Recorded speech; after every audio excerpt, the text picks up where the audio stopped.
পুরো পৃথিবী জুড়ে যেন তৃতীয় বিশ্বযুদ্ধের মহড়া চলছে। একটা পারমাণবিক যুদ্ধ যে কতটা নিকটে তা আপনি আমি হয়তো বুঝতে পারছি না, কিন্তু তারা ঠিকই বুঝতে পারছে। আর তাই যে যার মতো পালাতে শুরু করেছে। তারা কারা? তারা আমাদেরই সবার পরিচিত পৃথিবীর সবথেকে ধনী মানুষেরা। Bill Gates, Elon Musk, Jeff Bezos কে নেই সেই তালিকায়। প্রশ্ন হলো তারা কোথায় পালাচ্ছে? পৃথিবীর বাইরে তো আর পালাতে পারবে না, তাই তারা এখন মাটির নিচে লুকাতে ব্যস্ত। চমকে গেলেন? সম্প্রতি পৃথিবী জুড়ে যে কি চলছে তা হয়তো আপনি আমি ঠিক অনুমান করতে পারছি না, কিন্তু পৃথিবীর সবথেকে ধনী মানুষেরা ঠিকই জানে। আর তাই তারা নিজেদের প্রাণ বাঁচাতে বিলিয়ন বিলিয়ন ডলার খরচ করে তারা তৈরি করেছে নিজেদের জন্য পালানোর জায়গা। এক কথায় বলতে গেলে তারা যেন মাটির নিচে আরো একটা পৃথিবী বানিয়ে চলেছে। আর সেটাও কোনো যেন তেন পৃথিবী না, যেন একটা স্বর্গরাজ্য। তো বেশি কথা না বাড়িয়ে চলুন তাদের গোপন আস্তানায় একটু ঢোকার চেষ্টা করা যাক। এটা তো খুব সহজেই অনুমান করা যায় যে ধনী মানুষেরা নিজেদের নিরাপত্তার স্বার্থে অর্থ ব্যয় করতে একটুও কার্পণ্য করে না। আর তাই আমেরিকাতে এমন অনেক কোম্পানি আছে যারা শুধুমাত্র এসব আন্ডারগ্রাউন্ড বাংকার বানানোরই কাজ করে থাকে।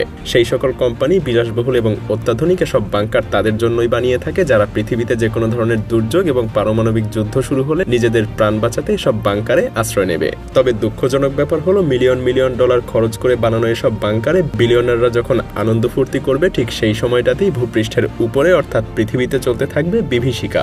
এমনকি এসব বাংকার তৈরিকারক কোম্পানি মনে করে এমন বাংকারে আর কিছু থাকার না থাক, একটা সুইমিং পুল আর একটা সিনেমা হল না থাকলে যেন হয়ই না। বর্তমানে অনেক বিশেষজ্ঞই মনে করছে আমেরিকার ক্যালিফোর্নিয়ার বেশিরভাগ ধনী মানুষেরাই নিজেদের জন্য একটা গোপন বাংকার কিনে রেখেছে, কারণ তারা আশঙ্কা করছে পৃথিবীতে খুব দ্রুতই একটা পারমাণবিক যুদ্ধ শুরু হতে যাচ্ছে। আর তাই এমন ভয়াবহ পরিস্থিতিতে তারা নিজেদেরকে বাঁচাতে এখনই তারা মিলিয়ন মিলিয়ন ডলার খরচ করছে।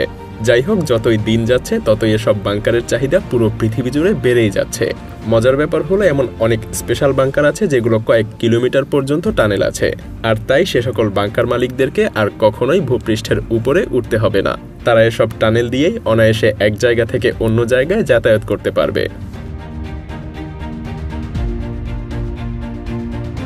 এসব বাংকারের মধ্যে অন্যতম একটা বাংকার অবস্থিত যুক্তরাষ্ট্রের ইন্ডিয়ানাতে।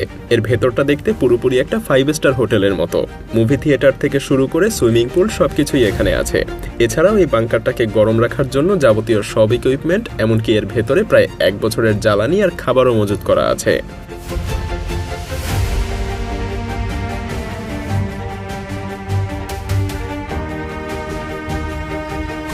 এমন আরেকটা বাংকারের নাম হলো ইউরোপা 1। এই বাংকারটাকে স্নায়ুযুদ্ধ চলাকালীন সময় তৈরি করা হয়েছিল।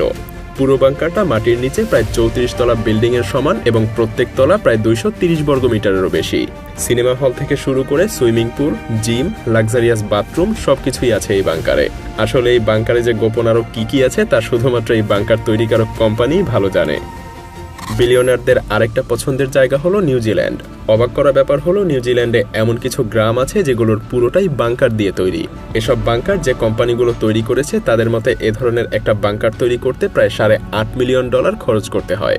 মজার ব্যাপার হলো এত অর্থ ব্যয় করার পরেও পাওয়া যাবে শুধুমাত্র 9টা বেডরুম, 5টা বাথরুম, গ্যারেজ, জিম আর অফিস রুম। আর হ্যাঁ, সাথে একটা মাটির নিচের বাগানও থাকবে। এখন নিশ্চয়ই আপনার মনে প্রশ্ন জাগছে যে এত অর্থ ব্যয় করে এসব কে কিনবে? জানলে অবাক হবেন যে শুধুমাত্র করোনা ভাইরাসের আক্রমণেই ভূগর্ভস্থ এসব বাংকারের বিক্রি কয়েক গুণ বেড়ে গিয়েছিল। যদিও বিশেষজ্ঞদের মতে নিউজিল্যান্ড এসব ভূগর্ভস্থ বাংকার তৈরি করার জন্য একদমই উপযুক্ত জায়গা না, কারণ নিউজিল্যান্ডে প্রায়ই সুনামি আঘাত হানে। আর পুরো নিউজিল্যান্ড সমুদ্র দিয়ে ঘেরা থাকায় যে কোনো দুর্যোগকালীন পরিস্থিতিতে ভূগর্ভস্থ এসব বাংকার পানি দিয়ে তলিয়ে যাওয়ার সম্ভাবনা অনেক বেশি। কিন্তু তারপরেও অনেক বিশেষজ্ঞই মনে করছে অ্যামাজনের প্রতিষ্ঠাতা জেফ বেজোস নিউজিল্যান্ডেই এমন একটা বিলাসবহুল বাংকার কিনে রেখেছে। এমনকি বিল গেটস 2015 সালের দিকে বেশ কিছু ভূগর্ভস্থ বাংকার কিনে রেখেছে। এগুলো শোনার পর আপনার হয়তো মনে হতে পারে যে যাদের খুব বেশি অর্থ নেই তারা কোনোভাবেই পারমাণবিক যুদ্ধের মতো দুর্যোগে বাঁচতে পারবে না। আসলে ব্যাপারটা তেমন না। কোটি কোটি টাকা দিয়ে বাংকার কেনার বিকল্প কিছু পদ্ধতি অনেকেই বেছে নিচ্ছে। চাইলে আপনিও একটা বানিয়ে ফেলতে পারেন। যেমন অনেকেই নিজ উদ্যোগে পরিশ্রম আর বুদ্ধি খাটিয়ে খুব অল্প পরিমাণ অর্থ ব্যয় করে নিজেদের জন্য কিছু প্রাইভেট বাংকার বানিয়েছে। আর তার সবথেকে বড় উদাহরণ উত্তর আমেরিকায় থাকা বিশ্বের সবথেকে বড় এই প্রাইভেট বাংকারটা। এটা তৈরি করেছে কানাডার এক ব্যক্তি, যার বয়স কিনা 85 বছর। তবে তিনি এটা তৈরি করেছিলেন স্নায়ুযুদ্ধ চলাকালীন সময়ে। সেই সময়টাতে তার মনে হতে থাকে খুব দ্রুতই পৃথিবীতে একটা মহাবিপর্যয় নেমে আসবে।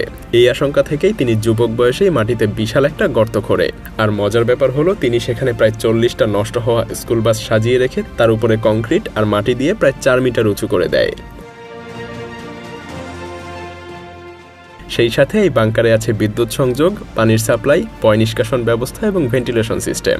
অবাক করা ব্যাপার হলো, মাত্র একজন মানুষের নিজ উদ্যোগে তৈরি এই বাংকারটার ধারণ ক্ষমতা 500 জনেরও বেশি।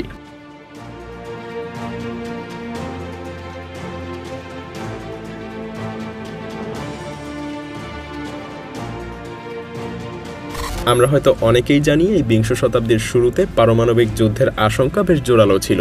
ফলে বিশ্বের বড় বড় সব সুপার পাওয়ার পারমাণবিক মহাবিপর্যয়ের প্রস্তুতি নিচ্ছিল। সেসব দেশের সরকার এবং রাজনৈতিক দলের বিভিন্ন নেতারা তাদের ব্যক্তিগত সুরক্ষার জন্য ব্যবস্থা নিতে শুরু করে। এছাড়াও সরকারিভাবে বেশ কিছু বাংকার তৈরি করা হয়। এর মধ্যে একটা হলো গ্রিন ব্রায়ার বাংকার। কিউবার সাথে যখন আমেরিকার সম্পর্ক একেবারে তলানিতে নেমে আসে, তখন যুদ্ধের আশঙ্কায় এসব বাংকারের কাজবাজ শুরু করেছিল আমেরিকান সরকার।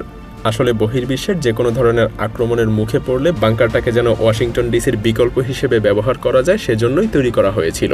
প্রায় 30 বছর ধরে এই বাংকারের সবকিছুই গোপন ছিল। বিশেষজ্ঞদের মতে শুধুমাত্র হাতে গোনা কয়েকজন ব্যক্তি এই বাংকার সম্পর্কে জানত। জানলে অবাক হবেন যে এই বাংকারের মেইন গেটের ওজনই ছিল প্রায় 25 টনেরও বেশি। দীর্ঘদিন গোপন থাকার পরে 1992 সালে কিছু সাংবাদিকরা এই বাংকারের অস্তিত্ব আবিষ্কার করেছিল। এদিকে আমেরিকার চিরশত্রু রাশিয়াও কিন্তু এসব বাংকার তৈরিতে মোটেও পিছিয়ে নেই। যেমন রাশিয়ার সবচাইতে বড় বাংকারটা মস্কোতেই অবস্থিত। এটা তৈরি করা হয়েছিল 1950 সালের দিকে। যে কোনো দুর্যোগকালীন সময়ে বেঁচে থাকার জন্য প্রায় সকল ধরনের উপাদানের সংগ্রহই আছে এই বাংকারটাতে। জ্বালানি, খাবার থেকে শুরু করে বিশুদ্ধ বাতাস সবকিছুই এখানে আছে। মজার ব্যাপার হলো, এই বাংকারটা টানেলের মাধ্যমে কাছেই অবস্থিত মস্কোর মেট্রো স্টেশনের সাথেও সংযুক্ত করা হয়েছে। যদিও এটাকে বর্তমানে একটা জাদুঘর হিসেবে দর্শনার্থীদের জন্য খুলে দেয়া হয়েছে।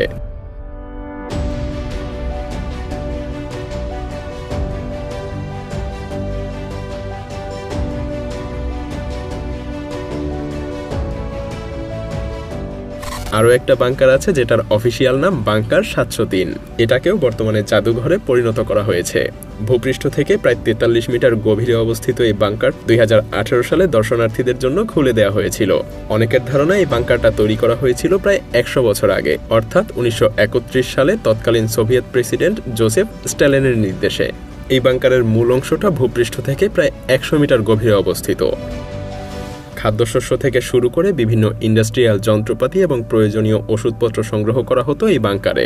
মূলত পারমাণবিক যুদ্ধের সময়টা রাশিয়ার পুরো জনগণের খাদ্যশস্য যোগান দিতেই তৈরি করা হয় এত বিশাল একটা বাংকার। এছাড়াও এই বাংকারের সবচেয়ে গভীরে আরও গোপনীয় কিছু থাকলেও সে বিষয়ে বাইরে এখন পর্যন্ত কেউ জানতে পারেনি।